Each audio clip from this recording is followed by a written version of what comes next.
Now, it was a great day for British athletics yesterday, with 3 more bronzes, giving the track and field team their biggest Olympic medal haul in 40 years. But success starts at the grassroots, which is why hundreds of people in Leeds have rolled up their sleeves to restore an historic athletics track for the whole community to use.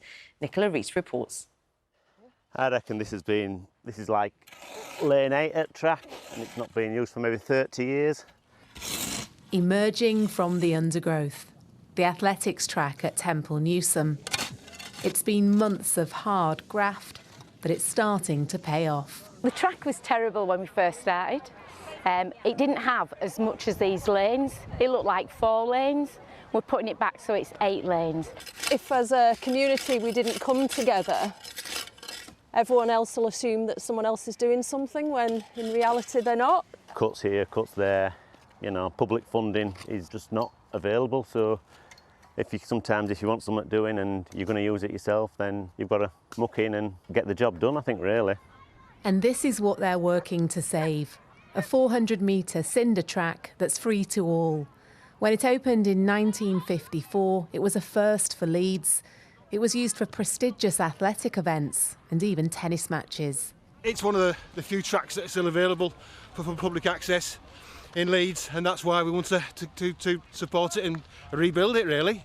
Really popular, as you can see. Loads of community groups come out. Fabulous. Let's do this! Local rivalries are set aside as 2 Leeds running clubs, Crossgates and St Teresa's, come together to dig out and repair.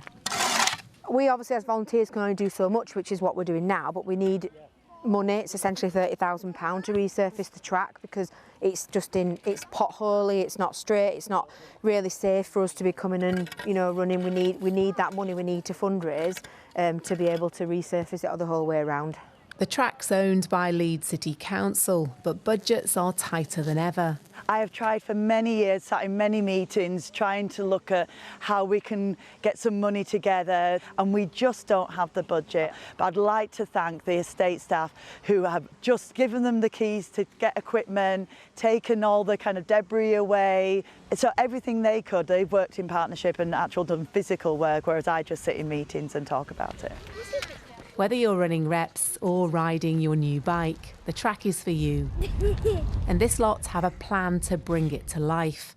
They've organised a 10k race starting here in September, with all money going back to the track. This should be for everybody, let everybody come and run here and let it be loved again. Best of luck to them. That was a report by Nicola Rees.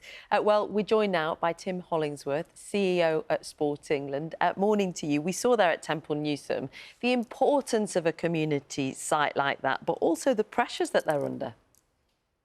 That's right, good morning.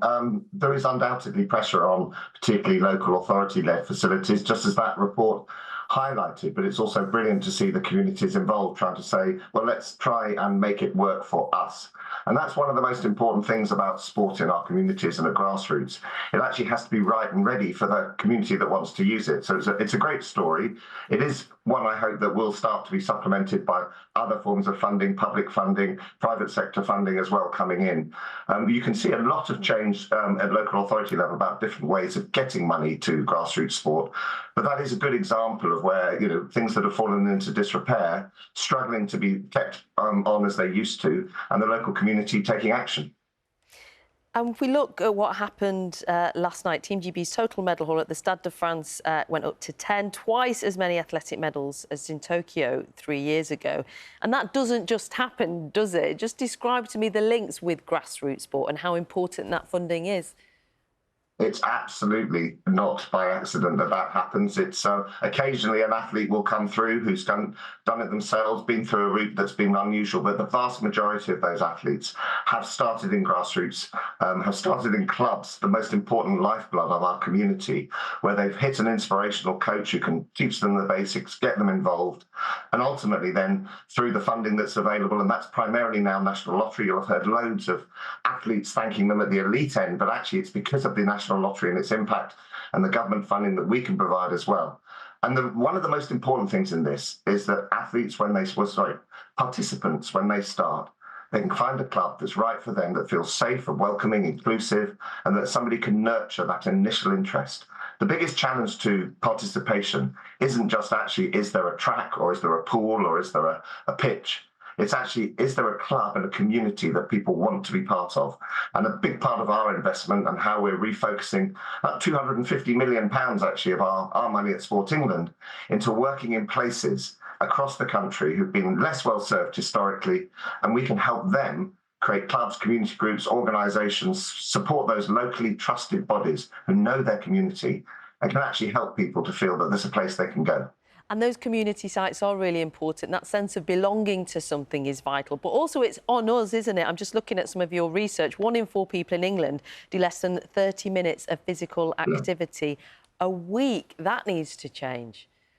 It really, really does. And while the Olympics and Paralympics are inspirational and brilliant, and nobody cannot have felt the sort of joy of like the last 2 weeks and the success of Team GB and the impact that's having. But actually, if you're going to be inactive, if you're inactive in that way in your life, the most important thing is to start to move. Find some way of moving. Get out, whether it's an informal, going out for a walk or a run, finding something that can actually start you on that journey. And you're absolutely right. I mean, 2/3 of our nation are pretty active, actually. We're not, you know, the starting point here is that there is, you know, a lot of people every week who are doing at least 150 minutes. But that 30 minutes, you know, barrier for actually getting anything done is a huge challenge and a huge focus for us. And it's where we're putting a lot of time, energy and resource in partnership with sports, but also, as I say, those local organisations who understand the people best. Because we cannot all be Olympians, can we, Tim? Very briefly, where's a good place to start if you feel like exercise is getting harder as you hit, say, your mid-40s? Somewhere. The best place to start is with something and somewhere. It's absolutely right that clubs and community groups need our facilities. They need the pitches. Again, there's a huge move actually that I hope will start to bear fruit. The Football Foundation, which sounds, well, that's not very Olympic, but actually they're putting a lot of money, government, FA, Premier League money into facilities locally that can also be used for other sports, can be used in lots of different ways. So find a club if you want to play a sport, but otherwise just start moving. But good advice, Tim Hollingsworth. Do something. Chief Executive Officer at Sports England. Thank you.